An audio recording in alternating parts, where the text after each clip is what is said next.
Ethan Ward thought it would be just another frozen night in the quiet town of Winter Hollow, but the snowstorm told a different story. Under a flickering streetlight, a single snowflake drifted sideways, just enough for him to notice the nightmare ahead. 4 men were viciously beating a 68-year-old veteran, Harold Mason, in the middle of an empty road buried in white. The moment Ethan shouted, the attackers scattered into the dark like feral wolves. All except one, because Atlas, his 5-year-old German shepherd, had already launched through the storm, clamping onto the arm of the man holding a metal rod. What Ethan didn't know was that this violent night would spark a chain of events hidden beneath the snow. A deeper conspiracy, a trail of footprints through the industrial district, and a truth that would drag Winter Hollow out of silence and into the light. What happens next may break your heart, and restore your faith in justice and the quiet miracles that still walk among us. Before we begin, please like the video, subscribe, and tell us where you're watching from. Your support truly means the world to us. Shadows in the winter of Winter Hollow snow drifted through the narrow streets of Winter Hollow, turning every rooftop and shuttered shop into a pale silhouette trembling beneath the Montana wind. Harold Mason, 68, pushed forward through the storm with the slow, stubborn steps of a man who had spent a lifetime walking against harder winds than this. His wool coat, an old military green relic from decades past, hung loosely on his thin shoulders. Age had carved deep lines around his eyes, and his once strong gait had softened into a limp after years of arthritis and a hip injury he never bothered to treat properly. His hair, white and uncombed, fluttered under the flickering street lamp. Still, Harold carried himself with the quiet dignity of someone who had endured many dark nights and survived them all. Every evening he walked the same path home from Murphy's Diner, where the owner set aside a discounted meal for him, a sandwich, soup, and a little treat he saved for the stray cats behind his cabin. He always hummed on the walk back, tonight a lonely tune about soldiers who never came home. It comforted him, even when the cold bit into his bones. But as he turned into the narrow alley near the abandoned post office, the humming died in his throat. 4 men stepped from the shadows. The first was Brandon Pike, 32, towering over the others with a shaved head that gleamed under the streetlight. A thick jaw and patchy beard gave him a wolfish look, and his narrowed eyes burned with the arrogance of someone who had tasted power too young and too easily. He wasn't just violent, he enjoyed being feared. Beside him slouched Mason Mace Turner, a wiry man whose thin lips were stained purple from the cigarettes left hanging there since sunrise. His movements were twitchy, jerky. His pale eyes darted with the raw, unpredictable energy of a starving animal. Jared Ross, broader than the rest, had the kind of muscular build that came from a life of hauling crates, not gyms. A jagged scar cut across his left cheek, an old fight he still bragged about, and his heavy hands curled into fists as if itching for an excuse. Kyle Dune, barely 20, hovered at the back. His face was gaunt, eyes shadowed, and though his hands trembled, there was a glint of cruelty simmering beneath his fear. He was the kind who followed monsters because being near them made him feel like one. Harold's chest tightened. Brandon stepped closer, his breath fogging the air, voice low and taunting.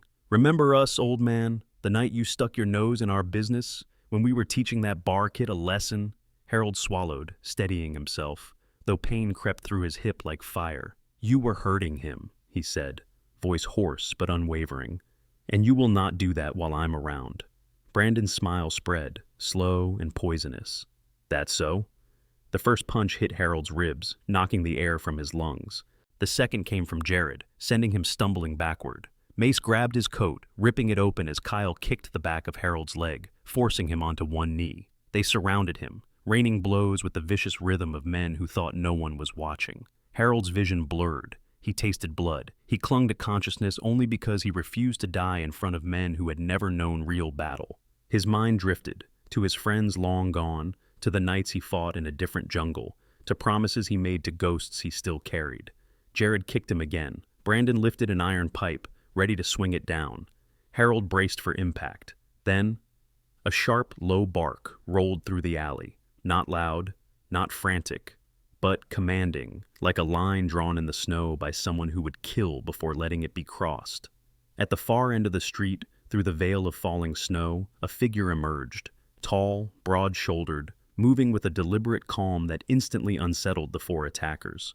Ethan Ward, 40, stepped into the halo of the street lamp. His winter navy coat, long and worn from years of field use, fluttered slightly in the wind. Beneath it, his red and black flannel shirt clung to his solid frame. His jeans were faded, boots scuffed from countless miles. A simple black knit cap sat on his head, the small U.S. Navy veteran pin catching a faint glint. His face was angular, framed by a short, neatly kept beard peppered with early gray at the temples. His dark brown eyes, usually gentle, now burned with an unmistakable edge, one forged in years of war and sharpened by memories he rarely allowed to surface. His left leg moved stiffly. An injury from a deployment years ago still haunted him. Beside him walked Atlas, a 5-year-old German shepherd with a muscular frame and black-tan coat dusted by snow. The dog's amber eyes were fiercely alert, ears high, body coiled with controlled power. His harness gleamed under the dim light. "Service dog, do not pet." Ethan paused, assessing the scene with chilling precision. His breath fogged calmly. His fists didn't clench, he didn't shout, but something in his stillness made the alley feel smaller, colder, dangerous. Atlas stepped forward, chest low, a quiet rumble building in his throat. Brandon's grip on the pipe faltered. Harold, struggling to keep consciousness, lifted his eyes and saw the silhouette. Tall, steady, unshakable, cutting through the storm like an answered prayer. But Ethan was still too far, and Harold was slipping. The world dimmed around him as the snow fell harder, and the last thing he saw was the Navy SEAL's eyes flickering like a spark ready to ignite. Whether Ethan would reach him in time, no one could yet tell. The echo of footsteps in the snow drifted heavier over Winter Hollow the moment Ethan Ward lunged forward, boots crushing through the icy surface as if breaking a warning drum beneath him. His breath came cold and even, years of Navy SEAL conditioning smoothing fear into focus. Atlas sprinted ahead, a streak of black and tan slicing through the whiteout, his paws barely sinking into the snow. The dog's muscles rippled beneath his service harness, and every sound in the alley tuned sharply into his ears. When Ethan reached Harold, the old veteran was barely conscious, his breath rattling in shallow bursts. Blood pooled beneath the snow, melting little crimson wells that refroze immediately. Ethan crouched, pressing 2 fingers to Harold's neck. A pulse, weak but present. Harold's eyes fluttered. He whispered, "Don't chase them, son. They're not just thugs." Ethan tightened his jaw. He recognized the tone, the strained whisper of a soldier who had seen the wrong faces return in the dark. Behind him, Brandon Pike cursed as he and the remaining 3 thugs scrambled down the alley, boots sliding over frozen asphalt. They disappeared into the industrial sector, the abandoned mills where even light refused to linger. Ethan had the instinct to pursue, driven by muscle memory, but the sight of Harold's trembling hand stopped him. For a moment, Ethan was no longer in Winter Hollow. He saw a different night, hot desert wind, bullets carving air, a teammate bleeding out under his hands. He had chosen to pursue the enemy then, and his friend had died before he returned. Never again. Ethan slid off his coat and wrapped it around Harold, lifting him carefully. Atlas circled anxiously, whining once before settling beside them like a sentinel. A car approached, the flicker of headlights in the storm. The figure that stepped out was a middle-aged woman with a round face and steel-gray hair tied back in a loose bun. Her name tag read Linda Cooper, a local nurse who worked nights at the Winter Hollow Clinic. She had stopped her car only because she saw Atlas sitting in the road, blocking her path with eerie intelligence. Linda rushed over, breath puffing into clouds. "My God! Harold?" she gasped, hands trembling as she touched his cold cheek. Linda was known in town as the woman who never slept, always taking extra shifts, always checking on the elderly. Tonight, her soft eyes flashed with something fierce, fear mixed with anger. "We need to move now," she said. "His temperature is dropping." Ethan lifted Harold in his arms, gentle yet firm, his injured left knee pulsing fire up his leg, but he didn't let it show. Former SEALs didn't. As Linda held open the clinic's back door, she glanced at Ethan. "You came just in time," she murmured, but Ethan didn't answer. His eyes were fixed somewhere beyond the swirling snow, beyond the dark streets where Brandon Pike and his pack had vanished. Some men hunted for power, some hunted for fear. Tonight, Ethan felt hunted himself, not by the thugs, but by the memory of every life he'd failed to save. Inside the clinic lights, Harold's breathing grew shallow again. The night had only begun. The warehouse of ash and shadows, an unforgiving dawn broke over Winter Hollow the next morning, painting the snow a soft pink that belied the violence buried beneath it. Ethan stood outside the clinic with Atlas beside him, steam curling from the dog's breath. Harold was alive, stable, though bruised nearly to the bone. But in the brief moments Harold was conscious, he had whispered something that Ethan couldn't ignore. They work for someone meaner than them. So Ethan followed the clues. He traced the direction of the footprints from the alley, noting their spread. The heavier stride of Brandon Pike, the nervous stagger of Kyle, the dragging step of Jared's left boot. They all led toward the industrial quarter, where a row of old lumber warehouses stood silent like abandoned fortresses. Atlas sniffed the air, moving with slow, deliberate precision. His tail stiffened. The dog stopped at the largest warehouse, its doors half broken, its windows clouded with frost. Ethan pushed the door open, and a sharp scent hit him immediately. Cold gasoline, rotten wood, iron, and something metallic beneath it all. Something like old blood. Inside, the place was a graveyard of machinery, rusted saws, chains, stacked boards, and oil drums with peeling labels. But what drew Ethan's attention was a cluster of footprints circling a smashed crate. As he approached, voices drifted from deeper inside. He pressed against the wall as two silhouettes emerged. Derek Boone, early 40s, tall but hunched forward like a man used to skulking in shadows. His hair was greasy, falling over a gaunt face with darting eyes. A former mill guard turned petty criminal, a man too weak to lead but too cruel to stay forgotten. Beside him stood Kyle Dune, shivering in a patched hoodie, eyes red from a night without sleep. Kyle's voice cracked. "Brandon said the old man's not dead.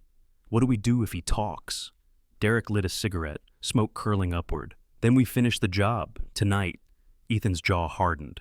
Atlas growled low, almost imperceptibly. But then Ethan stepped backward, and his boot pressed against a loose plank. It cracked. Kyle jerked his head up. "You hear that?" Derek squinted toward the shadows. Ethan grabbed Atlas's harness. Time to leave. He slipped out the side door, disappearing into the winter glare just as the men stepped forward, suspicious but not certain enough to follow. For now. Ethan paused after crossing the snowfield. The wind stung his face, but his mind was sharper than ever. Brandon's gang wasn't acting alone. There was someone behind them, someone giving orders, and tonight, they were planning to kill Harold. Ethan whispered to Atlas, "We're running out of time." The dog responded with a soft bark, one filled with warning and loyalty. The storm was coming. The night the river stopped breathing, Winter Hollow grew darker that evening, as though the sky itself sensed what was about to unfold. Snow flurried down in aggressive sheets, swirling against the street lamps like frantic ghosts. Ethan didn't wait for police. He didn't trust them. Not after Harold hinted someone bigger controlled the thugs. And Winter Hollow's sheriff had a reputation for selective blindness. Ethan headed straight to the riverbank, where he suspected the gang would strike. The Blackwater River was half frozen, large patches of thin ice reflecting the pale moon like fractured mirrors. Atlas moved beside him, hackles raised. Suddenly, a muffled shout. Ethan broke into a run, knee throbbing with each desperate stride. On the riverbank, illuminated by a single lantern, Brandon Pike held Harold by the collar. The old veteran looked barely conscious, dragged along the snow like a broken memory. Jared and Mace flanked Brandon, shuffling nervously on the ice. Kyle stood farther back, arms trembling. Brandon sneered. "Thought you'd die last night, old man. Guess we gotta try harder." Ethan stepped into the lantern light. "Let him go." Brandon froze, pipe in hand. "You again?" Ethan's voice stayed steady, deadly calm. "You're done." Mace lifted a knife. Jared cracked his knuckles. Kyle muttered, "He's got the dog. We should go." Too late. Atlas lunged, slamming Jared into the snow with a roar of unleashed fury. Ethan dashed toward Brandon just as the thug dragged Harold toward the thin ice. The surface groaned beneath them. Brandon swung. Ethan dodged, barely, feeling the wind of the metal pipe graze past his cheek. The fight was brutal, cold, and desperate. Ethan's injured knee nearly collapsing as they struggled. Brandon was strong, fueled by panic and something close to madness. He forced Ethan backward toward the river. Atlas barked, frantic. The ice cracked. Harold slipped. Ethan grabbed him by the coat, muscles screaming. Brandon raised the pipe again. Atlas launched himself like a missile. Brandon hit the ice hard, the pipe skidding away. Ethan, gasping, dragged Harold to safety. collapsing onto the snowy bank as the last of the gang scattered into the dark. Sirens approached at last. Too late to matter. The only thing that mattered was this: Harold was alive. A town wakes to its own reflection. The next 2 days unfolded with a fragile, almost ceremonial quiet. Word spread fast through Winter Hollow about the assault, the rescue, the thugs fleeing into the woods, and the ex-SEAL who refused to let an old veteran die alone. Harold recovered slowly. His face remained bruised, but the clarity in his eyes returned, and every time he saw Ethan standing at the foot of his bed, he smiled like someone seeing hope instead of snow for the first time in years. The sheriff finally acted, mostly because the town demanded it. Brandon Pike and the others were captured trying to cross the county line. Derek Boone found hiding beneath the mill floorboards. Winter Hollow began to breathe again. On the 4th morning after the incident, Harold stepped outside the clinic on shaky legs. Ethan walked beside him, Atlas trotting proudly, chest puffed out as though he knew the town whispered his name with gratitude. Harold looked at Ethan, eyes soft. "You saved me, son." Ethan shook his head. "You fought as long as you could. I just showed up when you needed someone." Harold smiled gently. "That alone is a miracle." Snow fell again, softly, covering the scars on the road, the footprints, the broken ice on the riverbank. But Winter Hollow felt different now, more awake, more willing to speak up, more alive. Ethan adjusted Atlas's harness. "Come on," he said, "let's get you home." And together the three walked through the snow, a scarred veteran, a wounded warrior, and a loyal dog, leaving behind the shadows that once ruled Winter Hollow. The storm had passed, the town had awakened, and hope, fragile but shining, walked at their heels. In the quiet snow of Winter Hollow, when darkness felt heavier than the cold itself, hope didn't arrive with thunder. It came softly, through the footsteps of a Navy SEAL, the heartbeat of a loyal dog, and the courage of an old veteran who refused to let evil win. Sometimes God doesn't send miracles wrapped in blinding light. Sometimes he sends them disguised as ordinary people, a neighbor who steps in, a stranger who chooses kindness, a friend who refuses to look away. And maybe that's the real miracle, that in a world full of noise, God still whispers to the hearts willing to listen. As you go through your own everyday battles, the quiet ones nobody sees, the heavy ones you carry alone, may you remember this: God still moves. God still protects. God still sends help at the perfect moment. If this story touched your heart, please share it with someone who needs a reminder that miracles still happen. Leave a comment, tell us where you're watching from, and let us know how God has worked in your life.